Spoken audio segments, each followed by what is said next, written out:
Olá, nesse vídeo eu vou falar dos últimos 76 anos.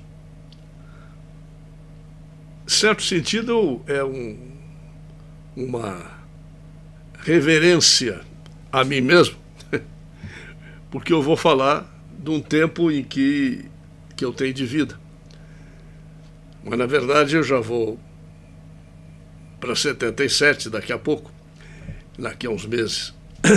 Mas os 76 que interessam aqui não são contar a minha vida, é claro, óbvio. É, sim, o que aconteceu de 1945 para cá, o que dá mais ou menos 76 anos. Agora, no próximo dia 8 de maio, 8 de maio? Fará 76 anos que a Segunda Guerra Mundial acabou com o armistício e o tratado que terminou a Segunda Guerra na Europa. Mas ainda só em agosto poderemos comemorar o final da Segunda Guerra Mundial na área do Pacífico. Mas o que eu vou falar é que este é um tempo de medo. Gostaria de até ficar mais bonito em inglês, a time of fear. Não que eu vá falar de um medo generalizado, que todo mundo sentiu medo, mas terminada a Segunda Guerra Mundial, houve um certo alívio, porque finalmente esperava-se que não houvesse mais guerras daquele tipo, com aquele volume de destruição humana e material.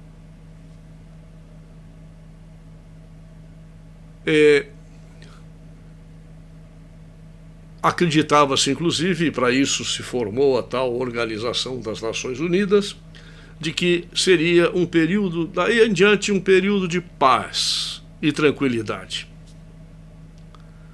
Logo após a Segunda Guerra Mundial, entrou-se num período, ao menos fora dos países onde a conflagração se deu, a Europa praticamente inteira, menos Espanha, Portugal, Suécia.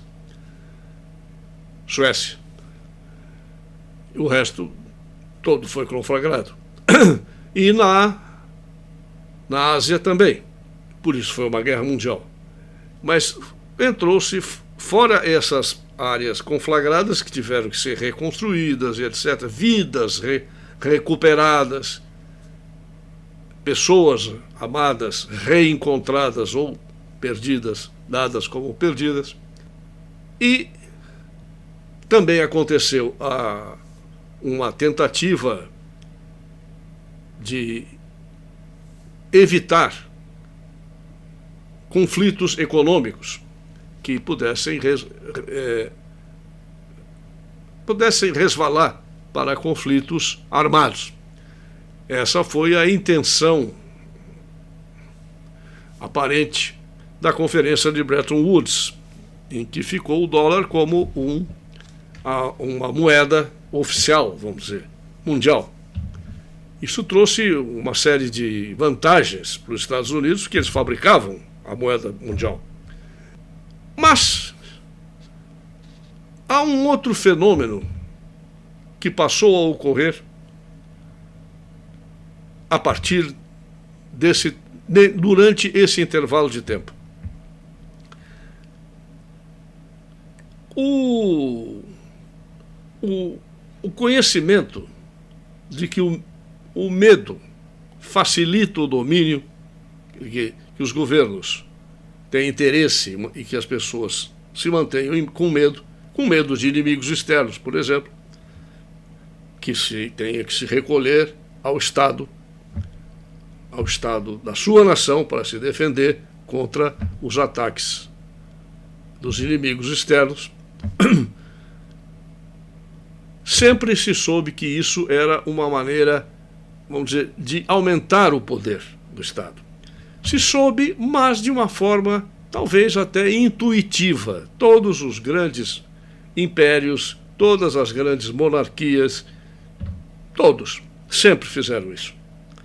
No entanto, a partir da Segunda Guerra Mundial passou a existir algo diferente. Algo que antes podia ser espontâneo, passou a ser planejado. Então,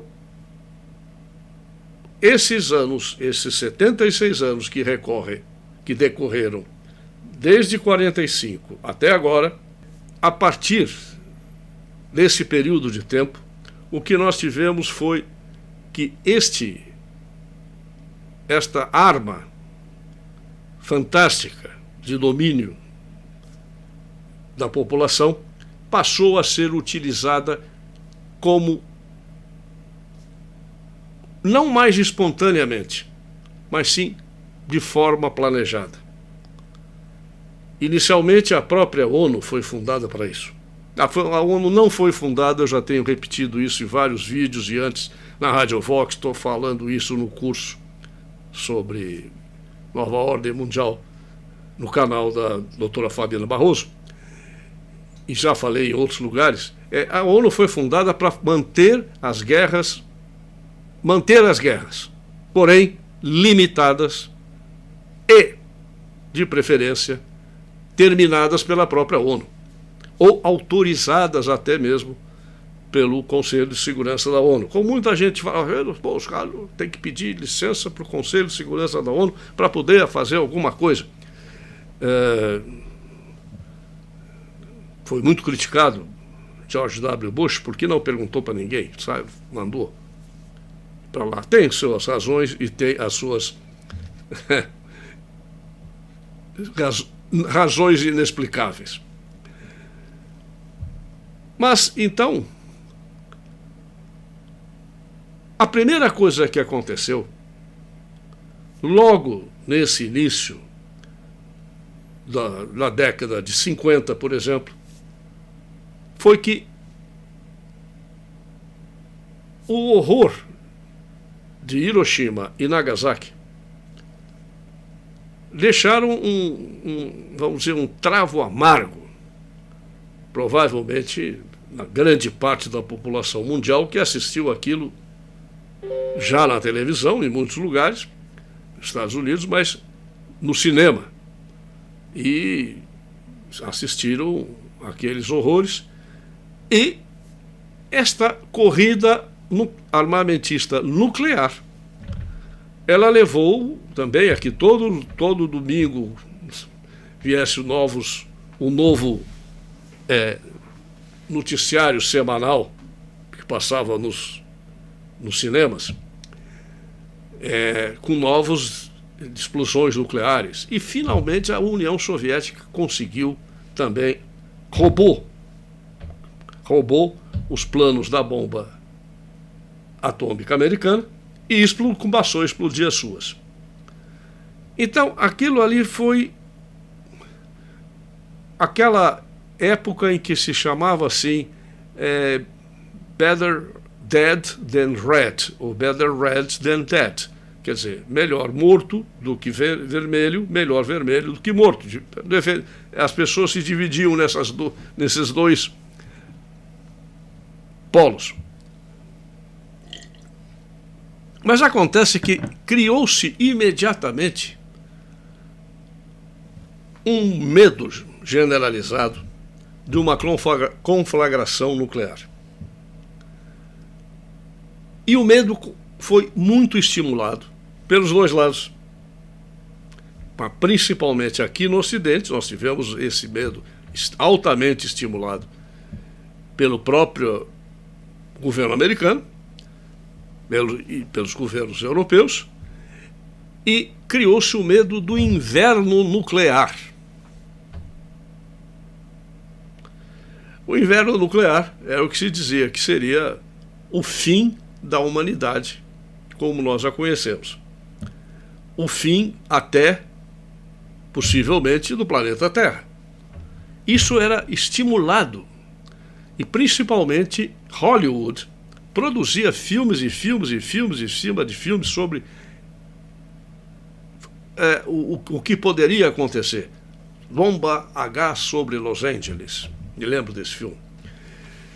Tinha outros que dava a bomba, explodia e apareciam a bomba dentro dos Estados Unidos, uma teste nuclear, e depois ali surgiam formigas gigantes, outra vez eram pássaros gigantes, gigantescos.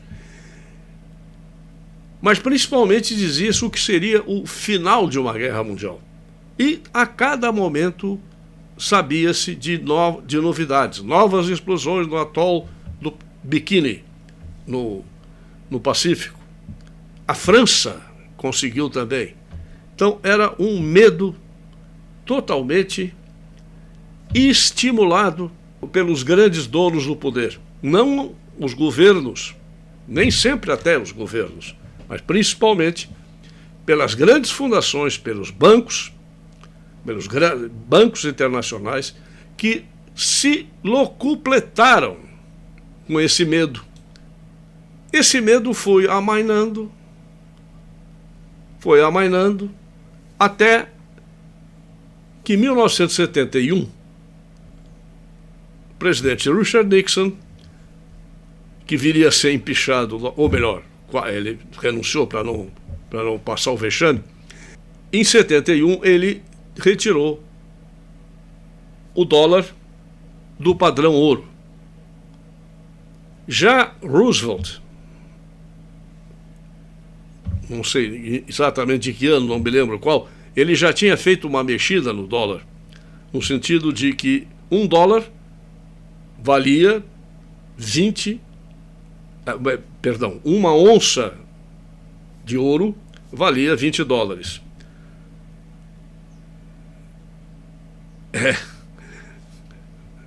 Roosevelt, que era banqueiro e era um governo para banqueiros, ele obviamente fez com que todos os banqueiros enriquecessem 75%.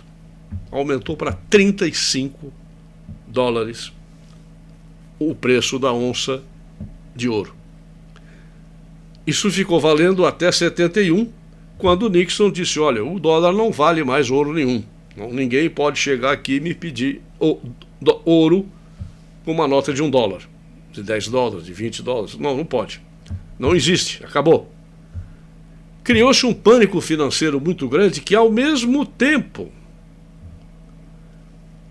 fez com que houvessem diversas reações no mundo inteiro. Reações bastante importantes, sendo que a principal foi o fato de que os grandes produtores de petróleo criaram a chamada crise de petróleo. Quer dizer, subiram exponencialmente o preço do petróleo, que aumentou o preço da gasolina. Como eu falei esses dias numa das aulas que eu dei, eu disse que até essa época, 71, 72, 73, por aí, que explodiu a crise violenta do petróleo, que aqui no Brasil, o então presidente Geisel iniciou o projeto do álcool, pró-álcool. Até então, a gasolina era um item que não entrava no orçamento. Era assim, vamos dizer, não tinha nenhuma expressão realmente importante no orçamento doméstico.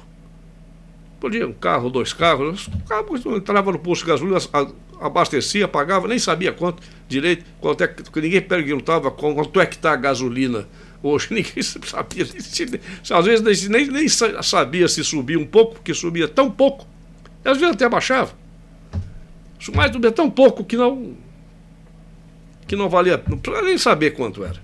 A partir daí foi uma loucura. É isso que é hoje. Todo mundo sabe o preço da gasolina, né? As passagens de ônibus na época não subiam. Para quê? As passagens de avião já eram caríssimas, aliás. Na época eram muito mais caras que hoje. Para o padrão de classe média era. Mas, de qualquer maneira, não subiam tanto, porque o combustível de aviação também não subia. Mas, a partir da crise do petróleo, passou-se a conseguir isso, um aumento exponencial, e começou-se a pensar, quanto está custando a gasolina? Muita gente trocou de carro, eu troquei de carro, que eu tinha um carro V8, que fazia 3,5 km por litro de gasolina, tive que vender. Já contei isso na aula passada sobre curso. Mas, aproveitando-se disso, foi criado um medo, porque isso não é medo, isso é algo chato, horrível. Você tem que gastar muito mais dinheiro, tem que começar a pensar num outro item que entrou no orçamento doméstico. Bom, dá para viajar, não dá para viajar de carro, sair fim de semana, enfim, coisas desse tipo. Mas inventou-se aí, então, a tal crise de energia. O mundo vai parar, porque a energia está acabando. Ora, por quê? Porque nós usamos combustíveis fósseis. E esses combustíveis estão acabando. Eles vão acabar. Bom, até aí vão acabar. Vão acabar. Mas eles diziam que ia acabar logo. Isso é coisa de pouco tempo vai acabar. Daqui a pouco tempo, daqui a poucos anos, não vamos ter mais energia. Não vai dar para ter energia elétrica, nada. Vai acabar tudo. Isso é um desespero total. Ora, na época, o combustível fóssil era 87% do total da energia usada no mundo. Hoje baixou um pouco. Considerava-se, inclusive, que não havia condições de fazer outro tipo de coisa a não ser queimar carvão ou queimar petróleo, e o carvão e petróleo podiam acabar, o óleo também, o óleo combustível. A primeira demonstração de que isso não é verdade foi aqui mesmo, feita com proálcool, que é só plantar cana. Cana não para de dar.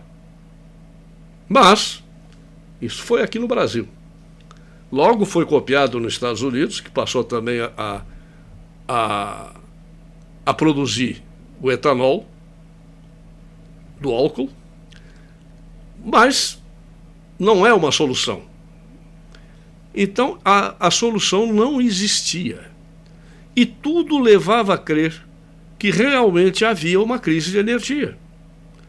Na verdade, as asserções de energia que começaram, inclusive, com a Trilateral Commission, que foi o assunto da minha última aula no curso, são sempre expressas em termos de crise, emergência e destruição. Reflita por um momento se alguém deseja administrar o mundo. Problemas e crise para administrar são absolutamente essenciais. Ou, se não, os grandes gerentes do mundo ficariam desempregados. Se não há crise, não precisa. Não há crise, não há desabastecimento, não há problemas. Para quê? Para que gerenciar? O quê? Nada. Está tudo bem, tudo ótimo, tudo perfeito. Você pode considerar um plano de energia se não existe falta de energia? Não. Para quê? Você tem um plano. Para quê? Olha, só gastar, vai gastando. Então é preciso dizer, olha, vai acabar.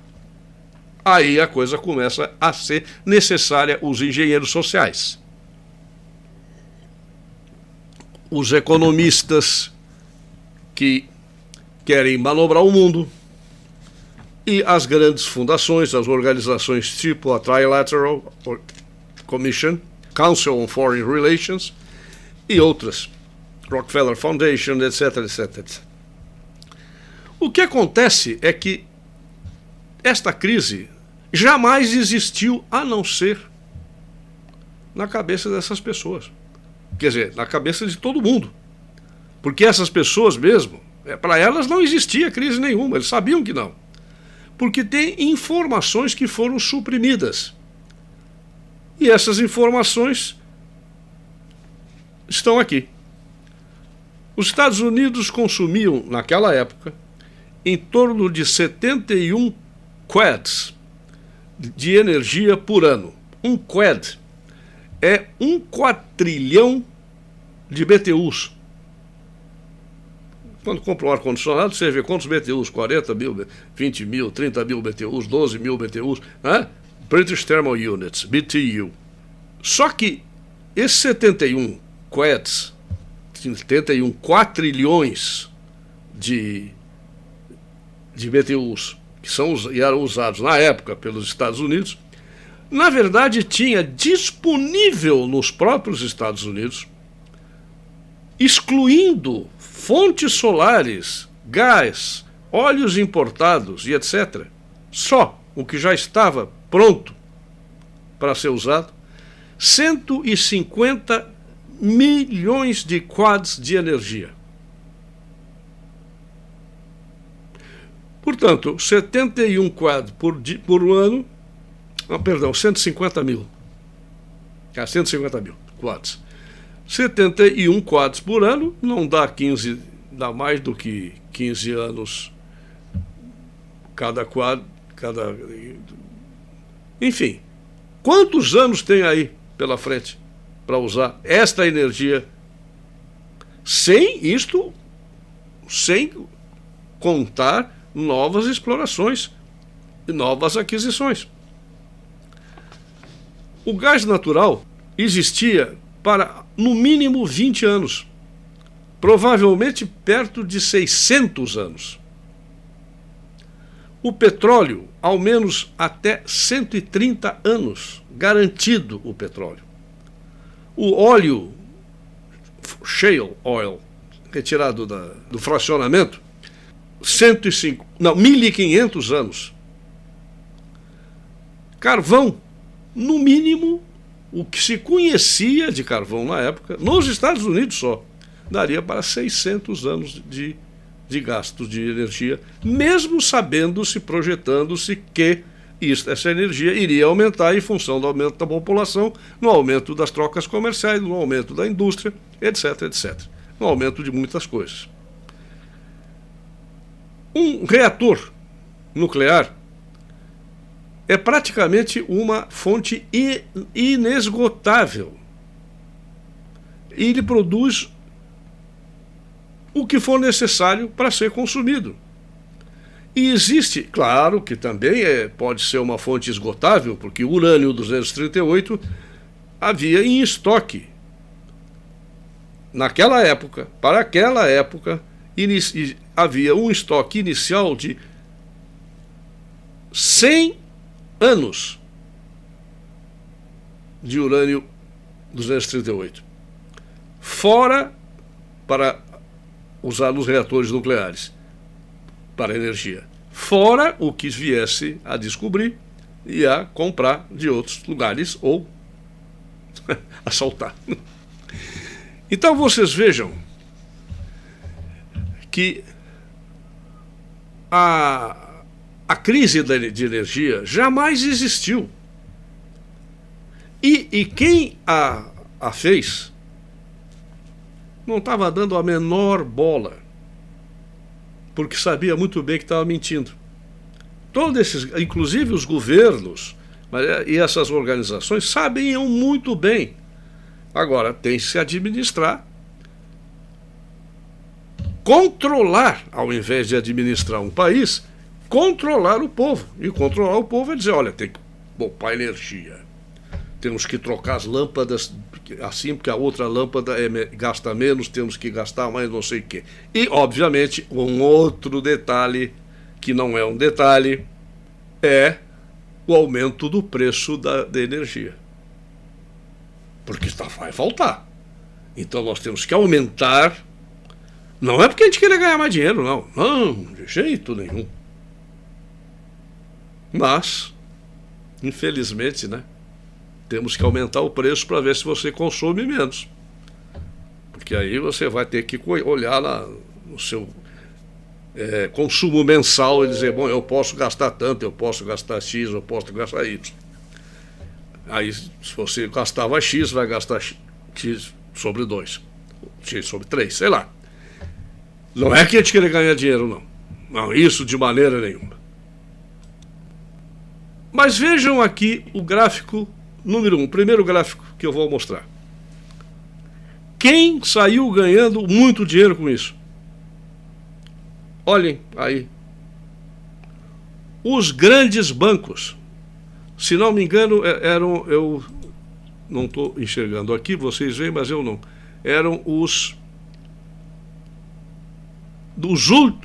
maiores 10 bancos do mundo. Foram os que concentraram totalmente esse rendimento que eles não queriam. Era só porque está uma crise de energia e nós temos que controlar isso. E nosso controle é esse, aumentar o preço para você gastar menos. Pois é. Essa foi a crise de energia. Antes de entrar na próxima crise, eu quero ler aqui parte de um documento da própria Trilateral Commission, o Triangle Document, número 8, de 1975. A crise da democracia. O que falta nas sociedades democráticas hoje não é um consenso sobre as regras do jogo, mas um sentido de propósito quanto ao que se quer alcançar. No passado, as pessoas encontravam seus propósitos na religião, no nacionalismo e na ideologia. Mas nem igreja, nem Estado, nem classe agora comandam a lealdade das pessoas. Todos os 3 deuses falharam, testemunhando a dissipação da religião, o enfraquecimento do nacionalismo, o declínio, se não o fim, das ideologias de classe. Aí vejam uma frase que vai ser posta aí, de Albert Camus, na sua obra La Chute, leiam bem.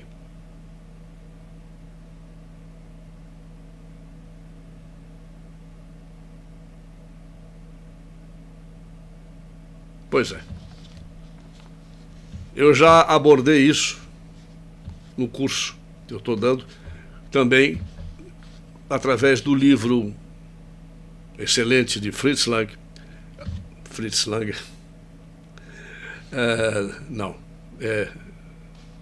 Fritz Lang era o diretor de cinema. Bom, não vem ao caso. The Politics of Cultural Despair. A política do desespero cultural. A falta de objetivos. Só que aqui o que eles dizem é que os 3 deuses falharam. Falharam os 3 deuses ou o homem deixou de acreditar no único que existe? E por isso vive procurando mestres, gurus, alguém que lhe indique um caminho qualquer, porque o caminho que se tinha antes, que era caminho dado pela religião, caminho dado por Deus, não existe. Quer dizer, não existe. Existe, mas é como se as pessoas tivessem esquecido e jogado no lixo. Então, vamos seguir aqui lendo. Num sistema político não democrático, a liderança superior pode selecionar um único propósito, um conjunto de objetivos intimamente relacionados, em alguma medida, induzir ou coagir forças políticas e sociais e moldar seu comportamento, nos termos das propriedades ditadas pelos objetivos, que não são os objetivos da população, mas sim são os objetivos do mestre, quer dizer, do ditador, ou do partido, ou o que quer que seja que esteja no lugar de mestre, já que Deus não está mais em moda, não está mais na moda. Numa democracia, entretanto, o propósito não pode ser imposto do alto, por decreto. Ninguém ganha vida com uma verborragia de plataformas partidárias, mensagens do Estado, do sindicato ou do discurso do trono. Em vez disso, deve ser o produto da percepção coletiva, por parte dos grupos significativos da sociedade, de um grande desafio ao seu bem-estar. Olha só. E na percepção por parte deles de que esse desafio os ameaça a todos igualmente. Agora, no entanto, esses propósitos perderam sua relevância e até estão sendo questionados. Os imperativos da segurança nacional não são mais tão óbvios. O desejo de crescimento econômico não é mais inquestionável. Este é, em nossa opinião, nossa da Trilateral Commission, o processo pelo qual a religião, entre aspas, do aquecimento global nasceu. Notem que logo após a crise da energia, aconteceu outra coisa. Nós vamos ver agora, tem até um gráfico aí para mostrar. O fim da União Soviética. Mas depois nós vamos chegar lá. Como qualquer religião de um império, ela deve ser tributável, explorável por uma grande variedade de camadas de poder e útil para motivar campanhas maciças de reestruturação. Reset. O suposto perigo deve ser gigantesco, envolvendo a humanidade e o próprio planeta, para chamar a atenção e para o investimento pessoal nesta religião nova, que seja compensador. A seção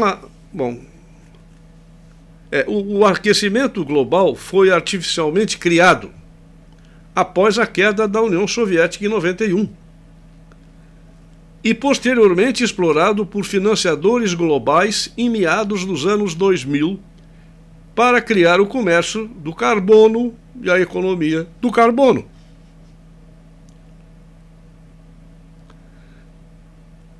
Se há alguma dúvida sobre o potencial do paradigma do aquecimento global para efetivamente ser uma religião de Estado, mesmo justificando a guerra, merece destaque as palavras de Noam Chomsky, pronunciadas em 94 e 99.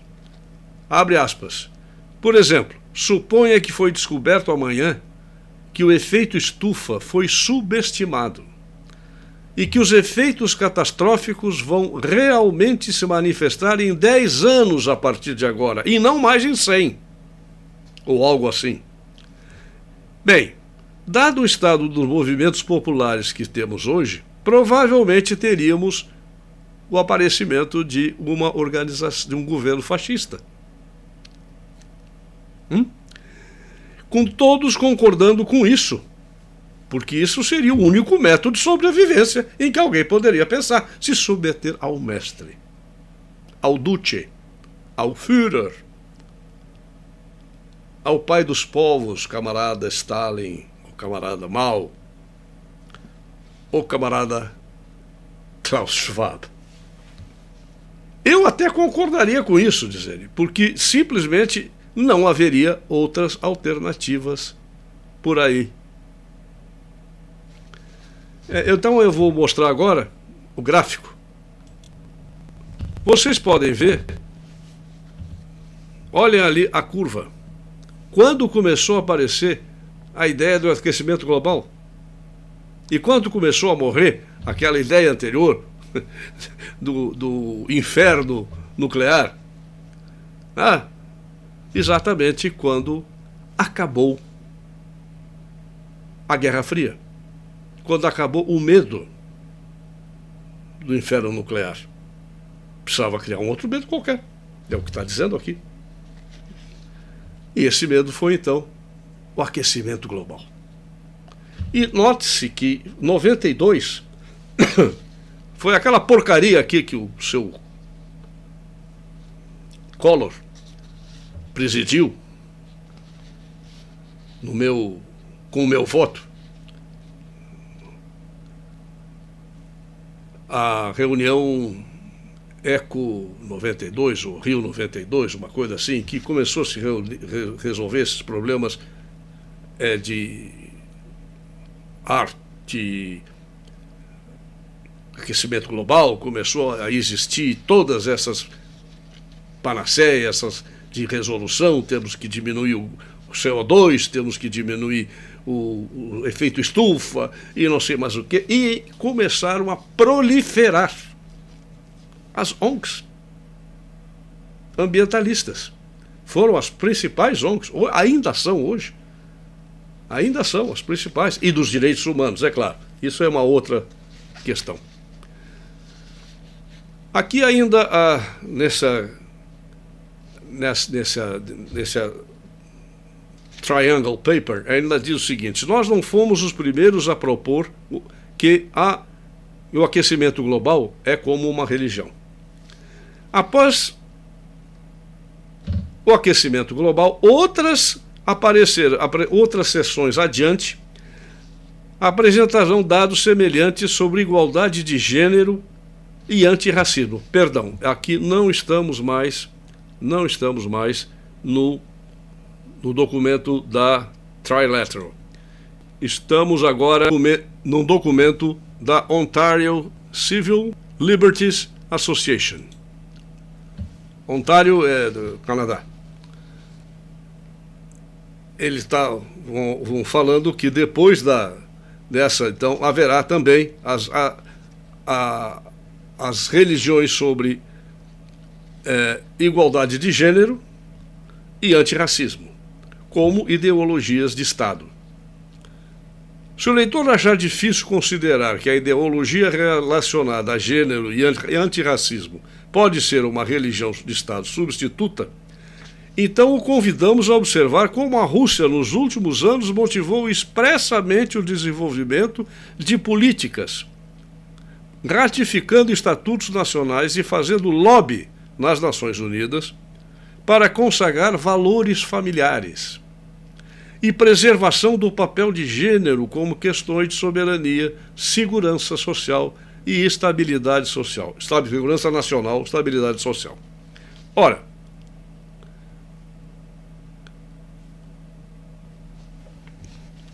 o seu Vladimir Putin é um assassino profissional.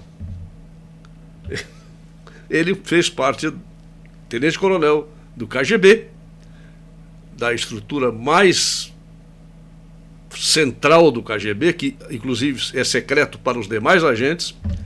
Ele ficou sabendo isso depois, quando abriu os documentos, que era o Smersh. Smersh é uma sigla de duas palavras: Smiert Spionen, matem os espiões. É o serviço mais secreto do KGB, deve continuar agora com o FSB, que era o serviço de contra-espionagem, que agia dentro da União Soviética e fora da União Soviética.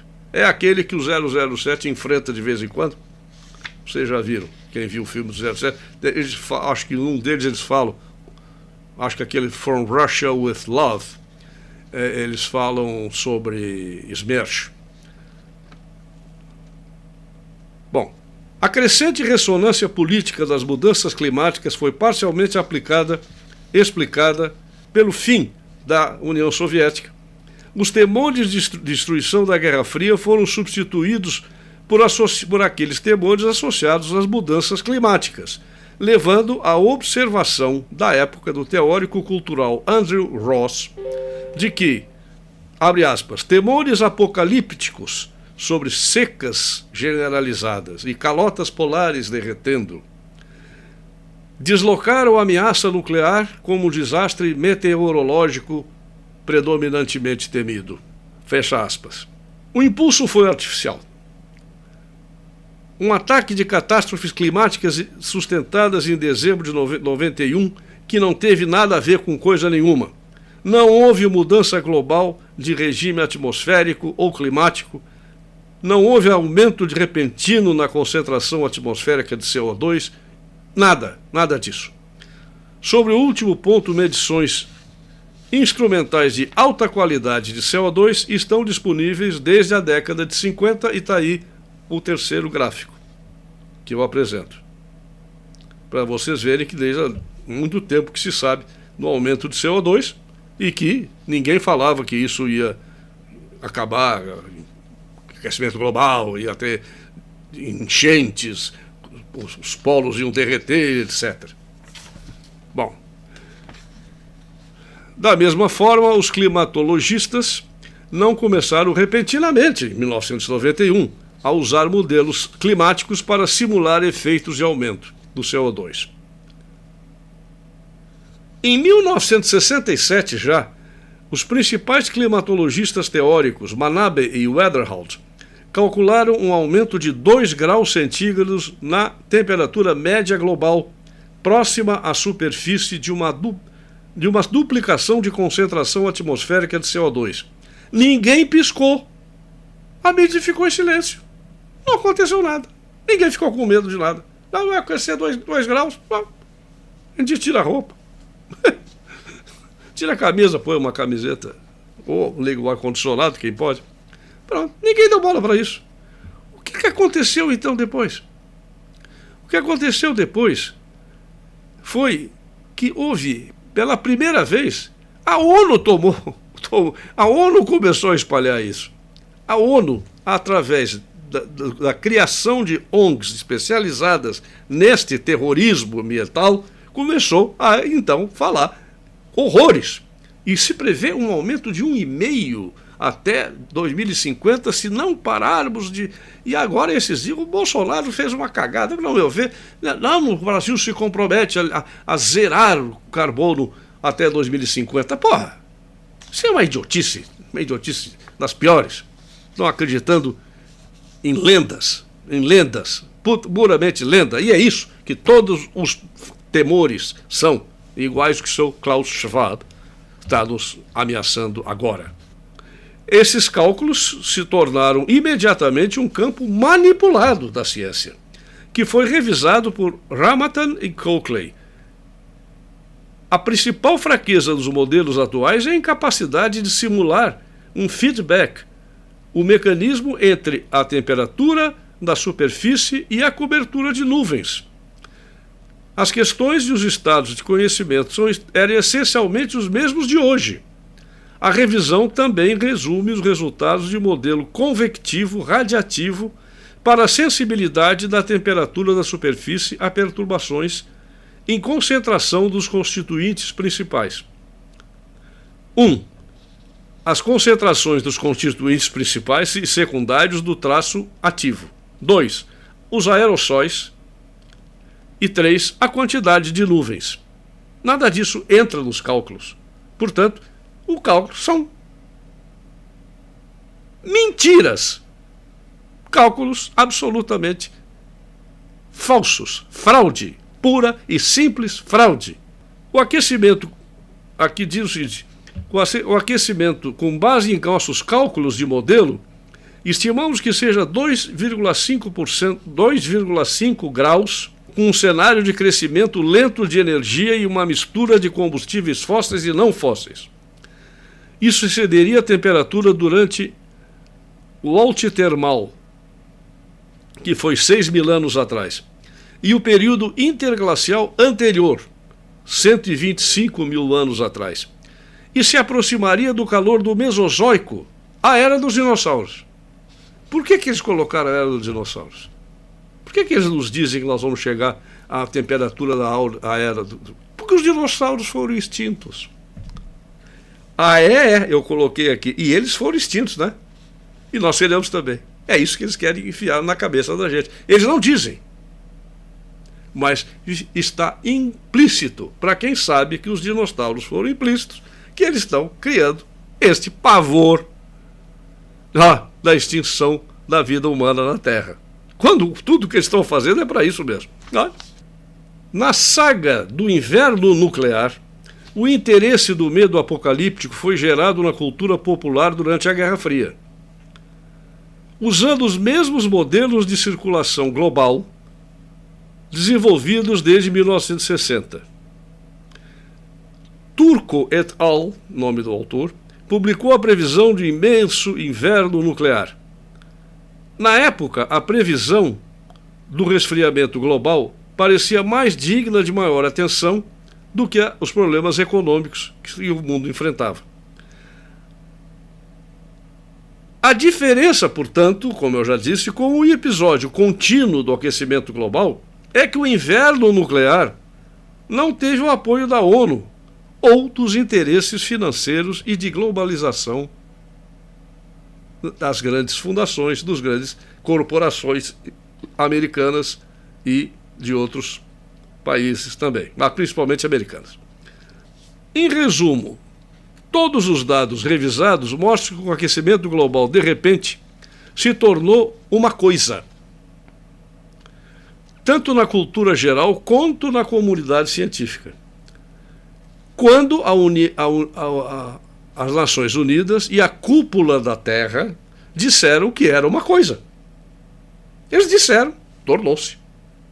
Vejam bem, isso é relação de discípulo com guru, ou de quem quer que seja com mestre. É a frase que eu falei do Camus.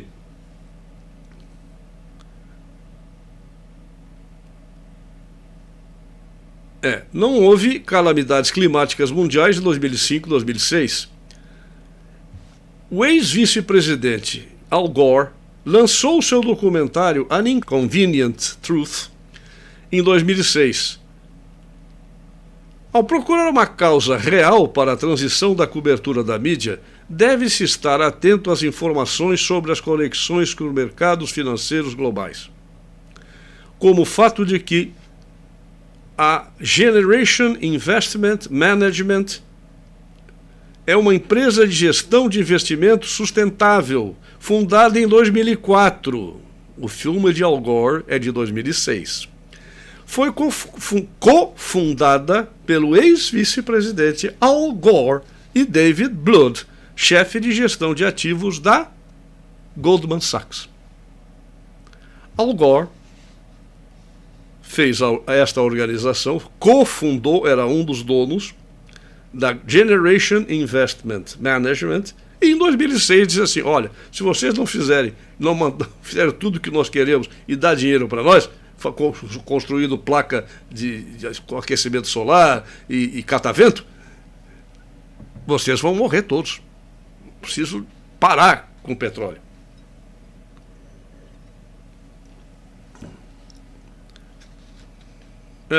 David Noble estava perfeitamente ciente da explosão da mídia e do potencial obtenção de lucros com as alterações climáticas. E as ligações principais desse comitê da ONU sobre clima com o Pew Center e com a defesa ambiental. Goldman Sachs tornou-se o líder da matilha, ele fala, com a propriedade de usinas de energia por meio de Cogentrix e clientes como British Petroleum, Shell. A empresa de Wall Street estava muito atenta às oportunidades. Em 2004, essa empresa começou a explorar a possibilidade de criação de mercado e no ano seguinte estabeleceu o seu centro de mercados ambientais. A empresa indicou que a Goldman Sachs iria assumir a liderança na identificação de oportunidades de investimento em energias renováveis. Naquele ano, a firma do banco de investimentos adquiriu a Horizon Wind Energy, investiu em sua em energia fotovoltaica com a Sun Edison, conseguiu financiamento para Northeast Biofuels, combustíveis biológicos, biocombustíveis,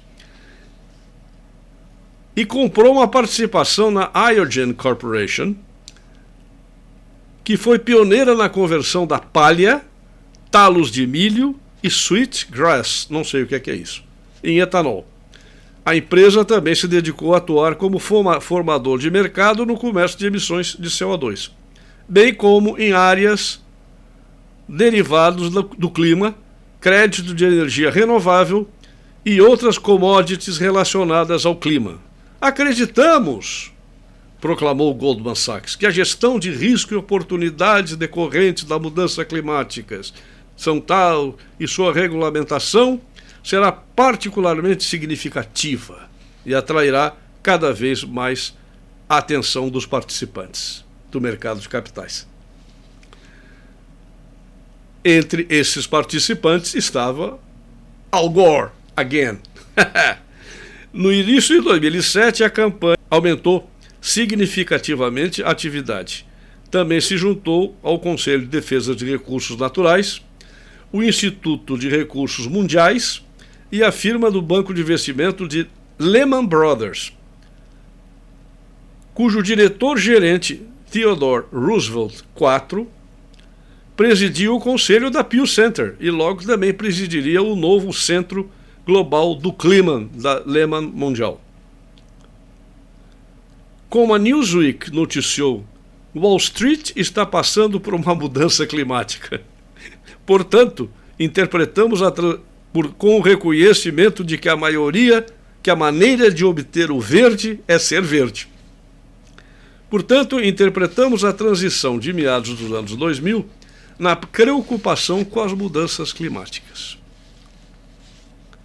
Em conclusão desse artigo de Ontário, enquanto a globalização após o fim de Bretton Woods e a globalização acelerada após a queda da União Soviética foram impulsionadas pela própria ambição hegemônica dos Estados Unidos, a ambição parece recentemente ter se alinhado com o oportunismo bancário dos bancos de investimento, além do Federal Reserve, pelo menos sobre os democratas, com consequências devastadoras para as comunidades locais,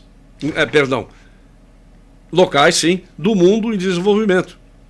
Além disso, uma nova commodity global, carbono, negociada em dólares nos Estados Unidos, sob o controle dos Estados Unidos, das instituições financeiras globais, é mais uma commodity, para garantir o dólar como moeda mundial. É a cap and trade. Você tem direito a gastar X carbono, CO2, aí você gasta 60% desse X. Esses 40% você pode vender. Quem dita o preço? Lehman Brothers, Goldman Sachs, compram e revendem para outro país que passou dos 100%, foi a 140%, eles revendem pelo triplo, quádruplo, quíntuplo. Olha a maravilha de negócio que é esse. Como isso já está começando? A população já não está dando mais bola. Aí o que é que acontece? Um morcego entrou na roda. Um morcego chinês. Um morcego chinês entrou na roda e ele tinha um troço dentro dele que passou por um laboratório que tentaram, sem querer, o morcego deve ter saído voando, né, levando o vírus por todo o mundo. Não é? Não é esse o medo atual? O medo do aquecimento global não colou muito, não, da população em geral. Por mais esforço da ONU, das ONGs, de tudo, não colou. Pouca gente acredita nessa besteira. Mas muita gente hoje em dia está apavorada E foi criada a nova religião, a religião da salvação, da saúde. Era o que faltava. Energia, enfim, aquecimento global. Agora, o que está faltando? A saúde atual das pessoas. Temos que entrar por aí. E não apenas criar uma fraude, uma fraudemia, para assustar, e assustou o mundo inteiro, está assustado, como também sugerir que nós temos a solução. Ora, essa solução são as vacinas. E quem está apresentando essa solução? Algum de vocês acredita realmente de que essa Big Pharma está interessada em salvar vidas? Eu não. Eu não acredito. Vocês viram como é que se faz o pânico, o medo, já tendo o remédio pronto. Mas o remédio é para o bolso deles, de maneira geral. Ora, o remédio sendo para o bolso deles, o bolso, essa também vai ser. A cura vai ser a cura da Big Pharma. Inclusive, porque elas não têm nenhum... Você não pode reclamar de nenhuma coisa que aconteça se você tomar essa vacina. Recentemente saiu um livro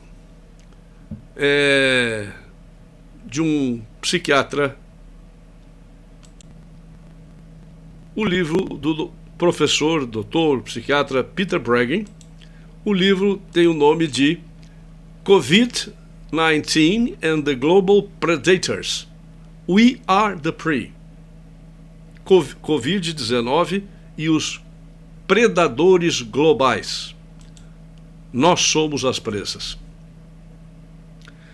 Esse livro será editado agora em maio. Mas para quem faz uma pré-encomenda, já recebe o manuscrito, vamos dizer, em PDF. Só que essa oferta é apenas para o Canadá, Estados Unidos e Canadá. Ele é americano. Ele e a mulher dele são autores do livro. Então, eu lhe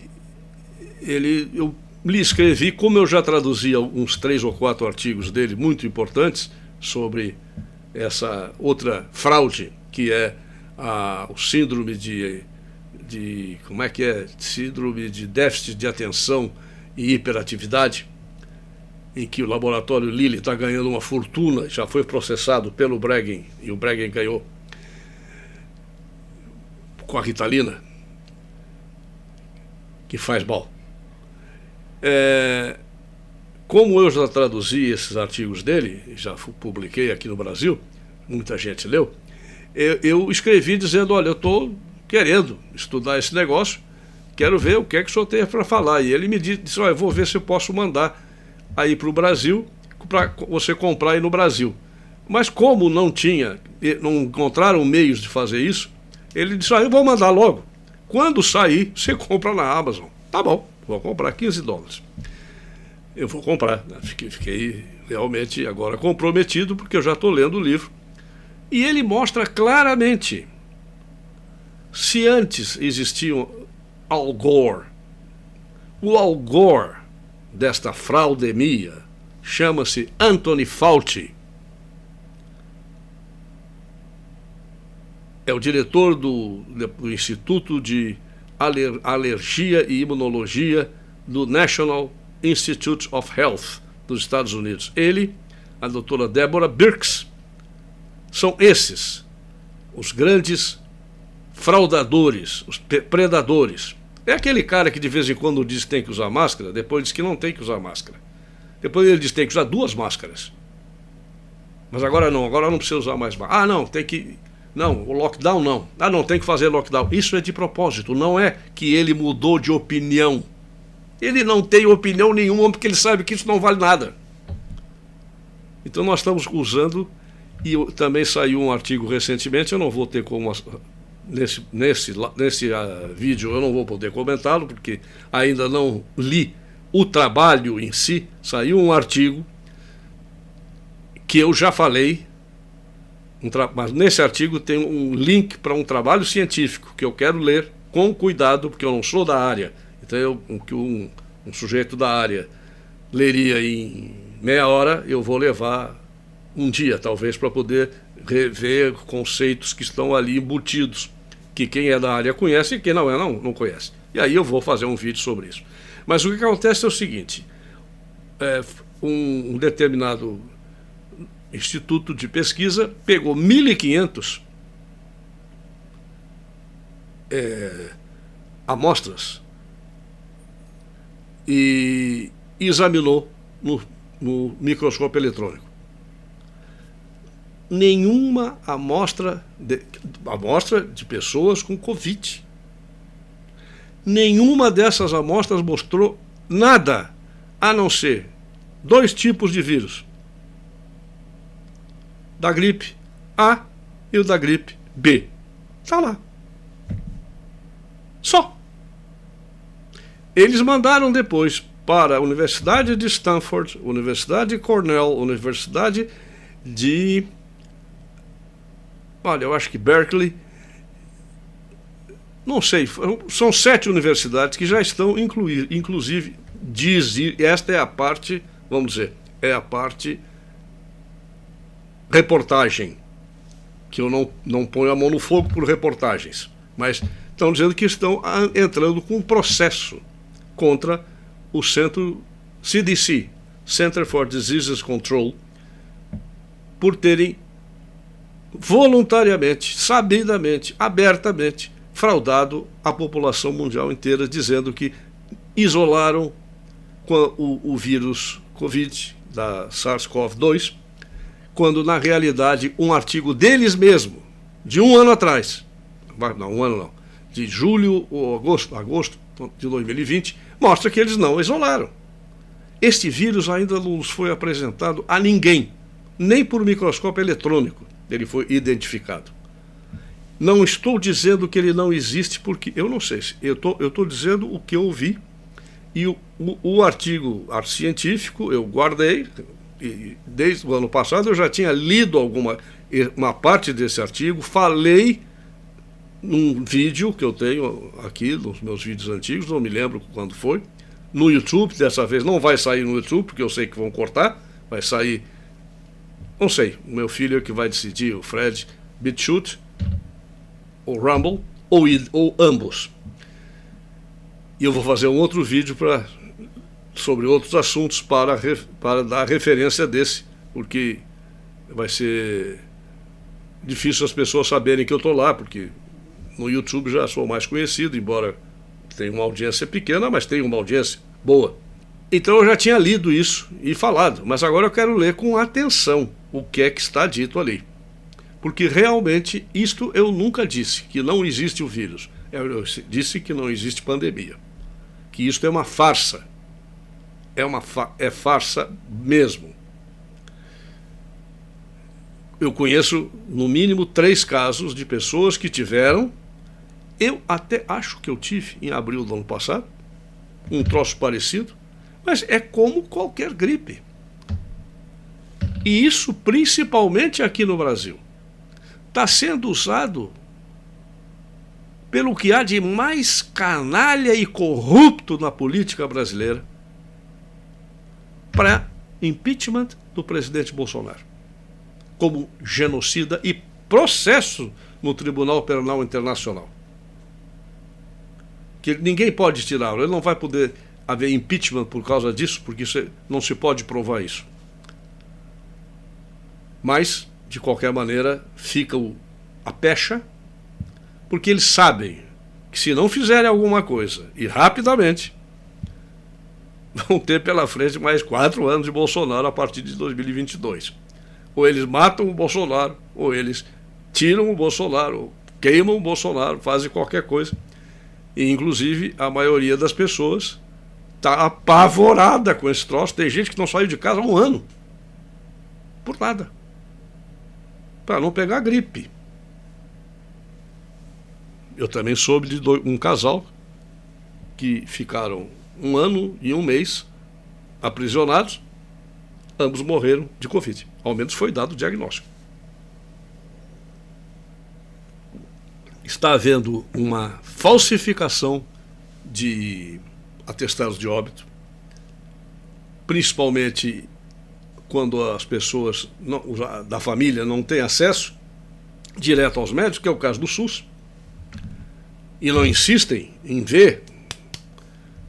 E isso significa muito, muito, muito dinheiro. Dizem isto, eu não afirmo, quem disser que eu afirmei, eu digo que é mentira. Eu não sei, mas ouvi falar que os hospitais estão recebendo dinheiro para isso.